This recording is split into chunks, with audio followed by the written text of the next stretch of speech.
ಸಾಧಾರಣವಾಗಿ 41 ದಿನಗಳ ವ್ರತಾಚರಣೆಯ ನಂತರ ಕಠಿಣ ವ್ರತದ ನಂತರ ಅಯ್ಯಪ್ಪನ ದರ್ಶನವನ್ನು ಮಾಡ್ತಾರೆ. ಅಯ್ಯಪ್ಪನ ದರ್ಶನ ಮಾಡೋದಕ್ಕೆ ಎರಡು ದಾರಿಗಳಿರುತ್ತೆ. ಒಂದು 48 ಕಿಲೋಮೀಟರ್ ನಡೆಯುವಂಥ ಒಂದು ದಾರಿ, ಮತ್ತೊಂದು ಪಂಪೆ ಮೂಲಕ 6-7 ಕಿಲೋಮೀಟರ್ ನಡೆಯುವಂಥ ದಾರಿ. ನೀವು 48 ಕಿಲೋಮೀಟರ್ ನಡೆದಾಗ ಎರುಮೇಲಿ ಅನ್ನುವಂಥ ಒಂದು ಜಾಗದಿಂದ ನಡ್ಕೊಂಡು ಹೋಗಬೇಕಾಗುತ್ತೆ. ಅದು ಒಂದು ನಿರಂತರವಾಗಿ ಒಂದು 24 ಗಂಟೆ ಗಿಂತಲೂ ಜಾಸ್ತಿ ಬೇಕಾಗತ್ತೆ. ಅಲ್ಲಿಂದ ನಡ್ಕೊಂಡು ಹೋಗ್ತೀರಿ. ಅಲ್ಲಿಂದ ಶುರುವಾದಾಗ ನೀವು ಎರುಮೇಲಿಯಿಂದ ಹೋದಾಗ ಮಾತ್ರ ನೀವು ಅಲ್ಲಿ ವಾವರ್ ಸ್ವಾಮಿ ಇದು ಸಿಗತ್ತೆ ಅಂತ.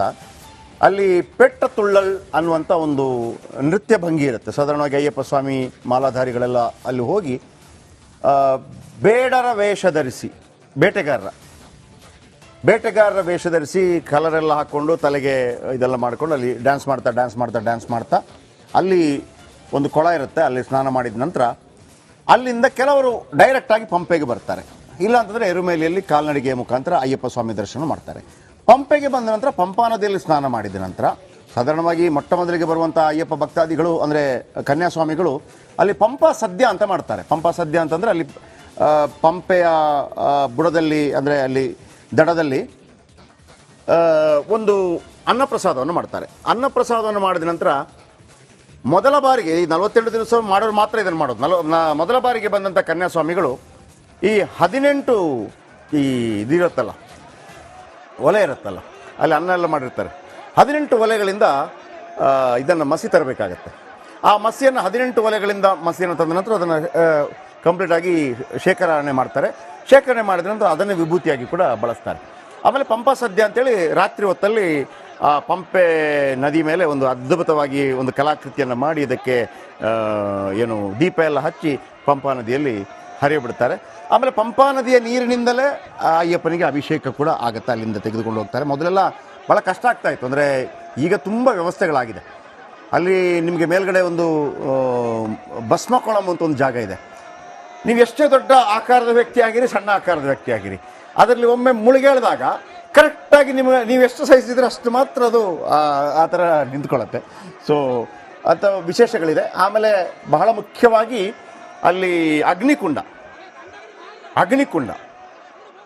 ಈ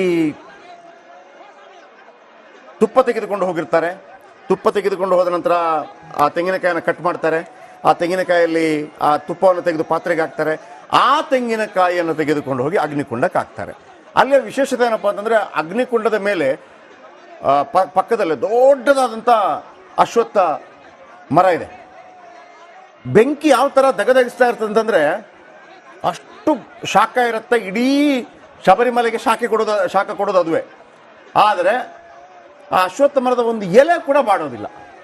ಅದೊಂದು ವಿಶೇಷತೆ. ಮತ್ತೊಮ್ಮೆ ಪ್ರಸನ್ನಾಚಾರ್ಯ ಕಟ್ಟಿಯವರೇ, ಅಯ್ಯಪ್ಪನ ಈಗ ನಾವು ಒಂದು ಶೈವ ಪರಂಪರೆ, ವೈಷ್ಣವ ಪರಂಪರೆ, ಶಾಕ್ಯ ಪರಂಪರೆ, ಸ್ಕಂದ ಪರಂಪರೆ, ಗಾಣಪತ್ಯ ಪರಂಪರೆ ಹಿಂಗೆಲ್ಲ ನೋಡ್ತೀವಿ. ಅಯ್ಯಪ್ಪನ ವಿಚಾರ ಬಂದಾಗ ಒಂದು ಕಡೆ ಹರ ಈಶ್ವರನು ಬರ್ತಾನೆ, ಆಮೇಲೆ ವಿಷ್ಣು ಬರ್ತಾರೆ. ಆತನ ಮಗನಾಗಿ ಅಲ್ಲಿ ಮಣಿಕಂಠ ಅಂತ ಹೆಸರು ಬಂದಿದ್ದು. ಆತನ ಕತ್ತಿನಲ್ಲಿ ಒಂದು ಗಂಟೆ ಇತ್ತು ಅಂತೇಳಿ ಪಂದಳ ರಾಜ ರಾಜಶೇಖರನಿಗೆ ಮಗು ಇರೋದಿಲ್ಲ. ಮಗು ಸಿಗ್ತಾರೆ, ಮಗುನ ತಗೊಂಡು ಹೋಗ್ತಾನೆ. ನಂತರ ಅಲ್ಲಿ ಅವರಿಗೆ ಒಂದು ಮಗು ಹುಟ್ಟತ್ತೆ, ಇವನ ಮೇಲೆ ಕೋಪ ಬರುತ್ತೆ. ಹಿಂಗೆಲ್ಲ ಕಥೆಗಳಾಗತ್ತೆ. ಒಂದು ಕಥೆಯನ್ನು ಸಂಕ್ಷಿಪ್ತವಾಗಿ ಹೇಳ್ತಾ ಹೋಗ್ಬೋದಾ ಅಂತ. ಏನಂದರೆ, ನಾವು ಪ್ರಾರಂಭದಲ್ಲಿ ಹೇಳ್ತಾ ಇದ್ವಿ, ಬೇರೆ ಪಂಗಡ ಬೇರೆ ಧರ್ಮೀಯರಿಗೆ ಒಬ್ಬನೇ ದೇವ, ಒಂದೇ ಮಾರ್ಗ, ಒಂದೇ ಪುಸ್ತಕ, ಒಂದೇ ಗ್ರಂಥ. ಅದರಲ್ಲಿ ಸಂಕುಚಿತವಾದಂತಹ ಇತಿಹಾಸಗಳು, ಸಂಕುಚಿತವಾದಂತಹ ವಿಷಯಗಳು. ನಮ್ಮಲ್ಲಿ 18 ಪುರಾಣಗಳು, ವೇದಗಳು, ಹೀಗೆ 10 ಹಲವಾರು ಪರಂಪರೆಗಳು. ಅದರನ್ನು ಆಚರಣೆ ಮಾಡ್ತಕ್ಕಂತಹ ಪಂಗಡದ ವೈವಿಧ್ಯಮಯವಾದಂತಹ ಧರ್ಮವನ್ನು ಇಟ್ಟುಕೊಂಡಿರತಕ್ಕಂತಹ ಭಕ್ತರ ಸಮೂಹ ಹೀಗೆಲ್ಲ ಇರ್ತದೆ. ನಮ್ಮಲ್ಲಿ ಪುರಾಣ ಭಾಸಗಳು ಅಂತ ವಿಶೇಷವಾಗಿ ಕರೆಯಲ್ಪಡ್ತದೆ. ಯಾವುದೇ ಒಬ್ಬ ವ್ಯಕ್ತಿಯನ್ನು ನಾವು ನಾಟಕ ಮಾಡುವಾಗ ಅಥವಾ ಜಗದ ನಾಟಕ ರಂಗದಲ್ಲಿ ನಾವೆಲ್ಲ ಜಗತ್ತಿಗೆ ಬಂದಿದ್ದೇವೆ. ಈ ಸ್ಥಳದಲ್ಲಿ ಕುಳಿತಾಗ ಇಲ್ಲಿ ಅತಿಥಿಗಳಾಗಿ ಬಂದಿರ್ತೇವೆ. ಇನ್ನೊಂದು ಸ್ಥಳದಲ್ಲಿ ಹೋದಾಗ ನಾವೇ ಆಡಿಯನ್ಸ್ ಆಗಿ ಹೋಗ್ತೇವೆ. ಇನ್ನೊಂದು ಸ್ಥಳಕ್ಕೆ ಹೋದಾಗ ನಾವು ಪಾಠಕರಾಗಿ ಹೋಗ್ತೇವೆ. ಇನ್ನೊಂದು ಸ್ಥಳಕ್ಕೆ ಹೋದಾಗ ನಾವು ಕಲಿಯೋದಕ್ಕಾಗಿ ಸ್ಟೂಡೆಂಟ್ ಆಗಿ ವಿದ್ಯಾರ್ಥಿಯಾಗಿ ಹೋಗ್ತೇವೆ. ಇದೆಲ್ಲ ಇದ್ದರೂ ಕೂಡ ಹೆಂಡತಿಗೆ ಗಂಡನಾಗಿ, ತಂದೆ ತಾಯಿಗಳಿಗೆ ಮಗನಾಗಿ, ತಮ್ಮ ತಂಗಿಯರಿಗೆ ಅಣ್ಣನಾಗಿ, ಅಣ್ಣ ಅಕ್ಕರಿಗೆ ತಮ್ಮನಾಗಿ, ಗುರುವಿಗೆ ಶಿಷ್ಯನಾಗಿ, ಆತ್ಮೀಯರಿಗೆ ಸ್ನೇಹಿತನಾಗಿ, ಇನ್ನೊಬ್ಬರಿಗೆ ಬೇರೆ ವಿಧವಾದ ಬಂಧುತ್ವದಿಂದ ಇರ್ತೇವೆ. ಅದೆಲ್ಲ ಒಂದು ಭಾಗ. ಆದರೆ ಮೂಲ ಸ್ವರೂಪ ಅಂತ ಕರೀತಾರೆ. ಮೂಲದಲ್ಲಿ ಇವರು ಯಾರು ಅಂದರೆ ಒಬ್ಬ ಪ್ರಸನ್ನಾಚಾರ್ಯ ಅನ್ನೋ ಒಬ್ಬ ವ್ಯಕ್ತಿ, ಹಾಗೆ ಶೆಟ್ರು ಅನ್ನೋ ಒಬ್ಬ ವ್ಯಕ್ತಿ. ಇವರು ಹಲವಾರು ಪ್ರಸಂಗದಲ್ಲಿ ಹಲವಾರು ಸನ್ನಿವೇಶಗಳಲ್ಲಿ ಬೇರೆ ಬೇರೆ ವಿಧಾನಗಳನ್ನು ಸ್ವೀಕಾರ ಮಾಡ್ತಾರೆ. ಅದನ್ನೇ ನೀವು ಹೇಳಿರ್ತಕ್ಕಂಥ ಎಲ್ಲ ಪರಂಪರೆಗಳು, ಏನೇನು ಪರಂಪರೆಗಳು ಹೇಳಿದ್ರಲ್ಲ ಅದೆಲ್ಲ ಪರಂಪರೆಗಳು. ಇದರಲ್ಲಿ ಏನಾಗ್ತಾ ಇದೆ ಅಂತಂದರೆ ನಮ್ಮಲ್ಲಿ ಅತ್ಯಂತ ವಿಶಾಲವಾದದ್ದು ಒಂದೇ ಧರ್ಮ, ಒಂದೇ ದೇವ, ಒಂದೇ ಪುಸ್ತಕದಲ್ಲಿ ಇರತಕ್ಕಂಥದ್ದು ಹೇಗೆ, 1.5 ಕೋಟಿ 33 ಕೋಟಿ ಜನ ದೇವತೆಗಳನ್ನು ಒಪ್ಪುವುದು ಹೇಗೆ, ಆ 33 ಕೋಟಿ ಜನ ದೇವತೆಗಳ ಸಿದ್ಧಾಂತವನ್ನು, ಹಬ್ಬ ಹರಿದಿನಗಳನ್ನು ಆಯಾ ಊರಿನಲ್ಲಿ ಗ್ರಾಮ ದೇವತಾ ಸ್ವರೂಪದಲ್ಲಿ, ಆಯಾ ಊರಿನ ಕ್ಷೇತ್ರ ದೇವತಾ ಸ್ವರೂಪದಲ್ಲಿ ಎಷ್ಟೋ ಜನರಿಗೆ ಗೊತ್ತು. ಈ ಸುಬ್ರಹ್ಮಣ್ಯನ ವಿಷಯಕವಾಗಿ ಕ್ಷೇತ್ರ ದೇವತೆ ಬೇರೆ, ಸುಬ್ರಹ್ಮಣ್ಯ ಬೇರೆ ಹೀಗಿರ್ತದೆ. ತಿರುಮಲಕ್ಕೆ ಹೋದಾಗ ನಮಗೆ ಗೊತ್ತಾಗೋದು ತಿರುಪತಿ ತಿಮ್ಮಪ್ಪ ಬಾಲಾಜಿ ಅಂತ, ಅಲ್ಲಿ ಕ್ಷೇತ್ರ ದೇವತೆಯೇ ಬೇರೆ, ಭೂವರಾಹ ಸ್ವಾಮಿ ಅಂತ. ಅವನ ಅನುಮತಿ ಪಡೆದು ತಿರುಪತಿ ತಿಮ್ಮಪ್ಪ ಅಲ್ಲಿ ಇದ್ದಾನೆ. ಪೂಜೆಯನ್ನು ಅವನಿಗೆ ಮೊದಲಿಗೆ ಅವನಿಗೆ ಮಾಡಿದ ಪೂಜೆಗಳನ್ನ ನಂತರದಲ್ಲಿ ಇವನಿಗೆ ಮಾಡಬೇಕು. ಅವನಿಗೆ ಸಮರ್ಪಣೆ ಮಾಡಿದ್ದನ್ನ ಇವನಿಗೆ ಸಮರ್ಪಣೆ ಮಾಡಬೇಕು. ಇನ್ನು ಶ್ರೀನಿವಾಸ ಕಲ್ಯಾಣ, ಅವನ ಮದುವೆ ಅಂತ ಬಂದಾಗ ಅಲ್ಲಿ ಶ್ರೀನಿವಾಸ ದೇವರು ಹೇಳ್ತಾರೆ, ಎಲ್ಲರ ಮನೆಗಳಲ್ಲಿ ದೇವರ ಸಮಾರಾಧನೆ ಅಂತ ಮಾಡ್ತಾರೆ. ಮದುವೆ ಮುಂಜಿ ಗೃಹ ಪ್ರವೇಶ ಮಾಡಿದಾಗ ದೇವರು ಅಂತ ಒಂದು ದಿನವನ್ನ ಮಾಡ್ತಾರೆ. ಮಾಡಿಬಿಟ್ಟು ಅವರ ಕುಲದೇವರಿಗೆ ಮೊದಲಿಗೆ ಒಂದು ನೈವೇದ್ಯವನ್ನ ಸಮರ್ಪಣೆ ಮಾಡೋದು.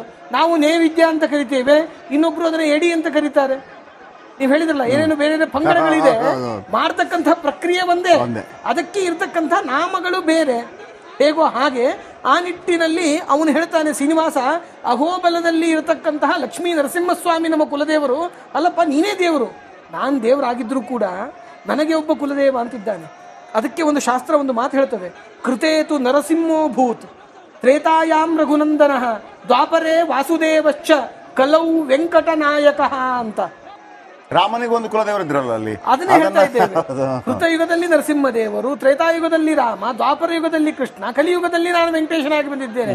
ಕಲಿಯುಗದ ಧರ್ಮ, ಕಲಿಯುಗದ ಜನಕ್ಕೆ ಶಿಕ್ಷಣ ಮಾಡಬೇಕು ನಾನು, ಅದಕ್ಕೆ ನನ್ನ ಕುಲಸ್ವಾಮಿ ಆದಂತಹ ಅಹೋಬಿಲ ನರಸಿಂಹಸ್ವಾಮಿಗೆ ನೈವೇದ್ಯವನ್ನು ಸಮರ್ಪಣೆ ಮಾಡಿ ಅಂತ. ಆ ನಿಟ್ಟಿನಲ್ಲಿ ಇದಕ್ಕೆ ಪುರಾಣದ ಕಥೆಗಳನ್ನು ಹೇಳುವಾಗ ಎಲ್ಲ ಪಂಗಡಗಳನ್ನು ನಾವು ಉಳಿಸಿಕೊಳ್ಳಬೇಕು, ಎಲ್ಲ ವಿಧಿವಿಧಾನಗಳನ್ನು, ಧಾರ್ಮಿಕ ಆಚರಣೆಗಳನ್ನು ನಾವು ಉಳಿಸಿಕೊಳ್ಳಬೇಕು. ಆ ನಿಟ್ಟಿನಲ್ಲಿ ಮೂಲ ಸ್ವರೂಪದಿಂದ ನೋಡಿದಾಗ ಧರಣಿ ಗರ್ಭ ಸಂಭೂತಂ ವಿದ್ಯುತ್ ಕಾಂತಿ ಸಮಪ್ರಭಂ, ಇಲ್ಲಿ ಏನು ಜ್ಯೋತಿ ರೂಪದಲ್ಲಿ ಕಾಣಿಸ್ತಾ ಇದ್ದಾನೆ ಭಗವಂತ, ವಿದ್ಯುತ್ ಕಾಂತಿ ಅಂತ ಕರೀತಾರೆ ಭಗವಂತನನ್ನು. ಕುಮಾರಂ ಶಕ್ತಿಹಸ್ತಂಚ, ಅಯ್ಯಪ್ಪನಿಗೆ ಕುಮಾರ ಅಂತ ಕರೆದದ್ದುಂಟು, ಸುಬ್ರಹ್ಮಣ್ಯನಿಗೆ ಅಯ್ಯಪ್ಪ ಅಂತ ಕರೆದದ್ದುಂಟು. ಆ ನಿಟ್ಟಿನಲ್ಲಿ ಆ ಶಕ್ತಿ ಹಸ್ತ ಉಳ್ಳತಕ್ಕಂತಹ ಕುಮಾರಸ್ವಾಮಿಯನ್ನ ಎಲ್ಲ ವಿಧದಲ್ಲಿಯೂ ಕೂಡ ಒಂದೊಂದು ಪಂಗಡದಲ್ಲಿ ಒಂದೊಂದು ರೀತಿಯಲ್ಲಿ ನೀವು ಭಜಿಸಿದರೂ ಕೂಡ ಮೂಲ ಸ್ವರೂಪಕ್ಕೇನೆ ಆರಾಧನೆ, ಮೂಲ ಸ್ವರೂಪಕ್ಕೇನೆ ಗೌರವ ಸಮರ್ಪಣೆ ಅಂತಕ್ಕಂಥದ್ದಾಗ್ತಾ ಇದೆ. ಆ ನಿಟ್ಟಿನಲ್ಲಿ ನಮ್ಮದು ವಿವಿಧತೆಯಲ್ಲಿ ಏಕತೆ, ವಸುದೈವ ಕುಟುಂಬಕಂ, ಎಲ್ಲರೂ ಸೇರಿ ಬಾಳುವ ಒಂದು ಸನಾತನ ಧರ್ಮದಲ್ಲಿ ಈ ವಿಧವಾದಂತಹ 10 ಹಲವಾರು ಕಥೆಗಳು. ಒಂದೊಂದು ಕಥೆಗಳನ್ನು ಸಂಕ್ಷೇಪವಾಗಿ ಹೇಳ್ತಾ ಹೋದರೆ ಗಂಟೆಗಟ್ಟಲೆ ಸಮಯಕ್ಕೆ ಬೇಕಾಗ್ತದೆ. ಆ ನಿಟ್ಟಿನಲ್ಲಿ ಮೂಲ ರೂಪದಿಂದ ಸುಬ್ರಹ್ಮಣ್ಯ, ಕುಮಾರಸ್ವಾಮಿ ಮತ್ತು ಅಯ್ಯಪ್ಪ ಅಂತ ಉಪಾಸನೆಯನ್ನ ಮಾಡಿಕೊಳ್ತಾ ಆ ವಿಧವಾಗಿ ಅವನಿಂದ ಎಲ್ಲ ವಿಧವಾದಂತಹ ಧನಾತ್ಮಕವಾದ ಶಕ್ತಿಯ ಆಶೀರ್ವಾದವನ್ನು ನಾವು ನೀವೆಲ್ಲ ಪಡಿಬೇಕು ಅನ್ನೋದು ಇದು ಒಂದು ಸಂಕ್ಷೇಪವಾಗಿ ನಾವು ಅಯ್ಯಪ್ಪನ ಬಗ್ಗೆ ತಿಳಿದುಕೊಳ್ಳಬಹುದು. ಈ ವಿಧವಾಗಿ ನಿಜ.